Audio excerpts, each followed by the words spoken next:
आवश्यकताएं बढ़ाइए, इच्छाएं नहीं। अपने ऊपर कम से कम खर्चा कीजिए, बहुत कम से कम खर्चा कीजिए, नहीं तो आप प्रकृति से जो लेते हैं प्रकृति को नाक रगड़ के देना पड़ेगा। प्रकृति को अपना ऋणी बना दीजिए, आप प्रकृति के ऋणी मत बनिए। कम से कम अपने ऊपर खर्चा, 4 रोटी खाते हो तो 3 से काम चला लो, कम कपड़े से काम चला लो, कम चीज़ों से काम चला लो, प्रकृति से कम लीजिएगा। नहीं तो चुकता करते करते, जैसे बैंक का लोन लेते लेते महाराज लास्ट में बिल्कुल मरने का समय आ जाता है, लोन नहीं चुक पाता, क्योंकि आपने बैंक से लिया है। लोन को कर्ज को अंग्रेजी में लोन कहते हैं। लोन का उल्टा करो तो क्या बनता है शब्द? लोन ना लो। ना लो तो ज़्यादा ठीक है, हाँ वैसे ही काम चला लो, या ना लेना पड़े तो ही ठीक है। 54-58 की ब्याज भी कमर तोड़ डालेगी। कर्जा, ये 3 चीज़ें बड़ी गड़बड़ हैं। हाँ, एक है लोन, एक है बीमारी, और एक समाज में कोई हमारे दुश्मन खड़े हो गए हों। ये पीड़ा ही देते हैं, दुख देते हैं। पूज्य डोंगरी जी महाराज कहते हैं कि इसमें एक चौथा और जोड़ लो, क्या है? युवा बेटी घर में है तो भी रात को नींद नहीं आती, बस यही चिंता रहती है जल्दी इसके हाथ पीले हो जाएं, ये अपने घर के लिए पहुंच जाए। कोई घर में बीमार हो या कर्जा बड़ा हो तो रात को नींद कहाँ आती है, नींद उड़ जाती है। तो ऐसा जीवन जीने की कोशिश कीजिए जिसमें आप स्वतंत्र आराम से जीवन जी लें, ऐसा काम कीजिए। बोलो भक्तवत्सल भगवान की जय हो। आपके पास अपनी जरूरत से ज़्यादा है तो उसको लौटा दो। अभी हमारा 3-4 दिन पहले रेल में मोबाइल खो गया था, ये फरीदाबाद सेक्टर 37 में मिला जाके। ये मोबाइल रेल में, उस दिन रतलाम से जा रहे थे, कहाँ जा रहे थे? वहाँ जा रहे थे देहरादून। तो सुबह वो 3:30 बजे खो गया और मिल भी गया।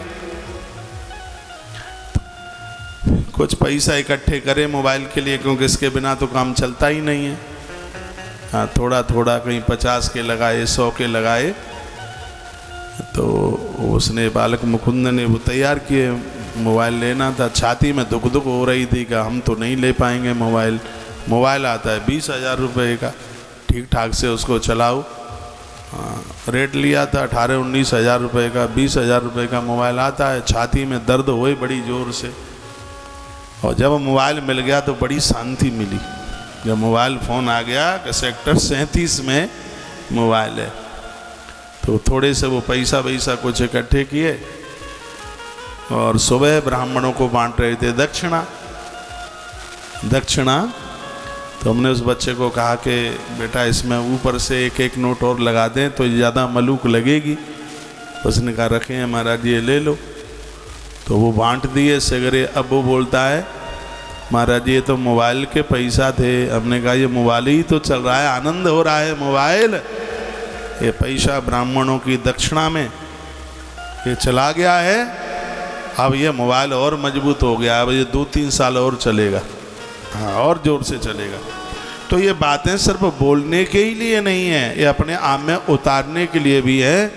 अपने ऊपर खर्चा कम से कम करो, बहुत कम से कम, जिसके बिना बनती नहीं है। वो तो विदेशियों का सूत्र है कि घी खाओ और मौज उड़ाओ, लेकिन हमारे यहाँ यह है कि घी तुम बाद में खाओ, जोत पहले जलाओ। हाँ, घी तुम बाद में खाओ, पहले पूड़ी बना करके किसी को बुला करके उसको जिमाओ, कन्याओं को जिमाओ, ब्राह्मणों को जिमाओ। लेकिन एक चारवाक हुआ है ना नास्तिकों का गुरु, वो कहता है घी खाओ और मौज उड़ाओ। लेकिन हमारे यहाँ ऐसा नहीं है। हमारे यहाँ कहते हैं पहले जोत जलाओ और सबको खिलाओ, और फिर जो भी कुछ बच जाए वो तुम खा लो, ना बचे तो जोई राम सोई राम।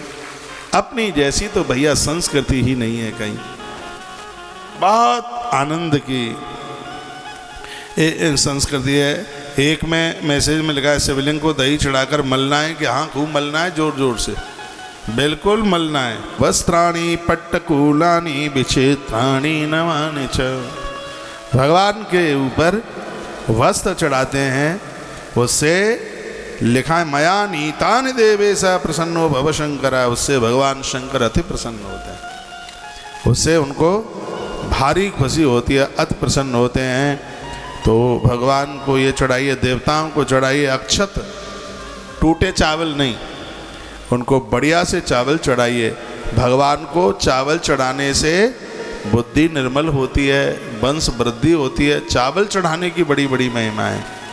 तो चावल चढ़ाइए। बिल्व पत्रम सुवर्णेन त्रिशूलाकारमेव च मयार्पितम महादेव बिल्व पत्रम ग्रहण में।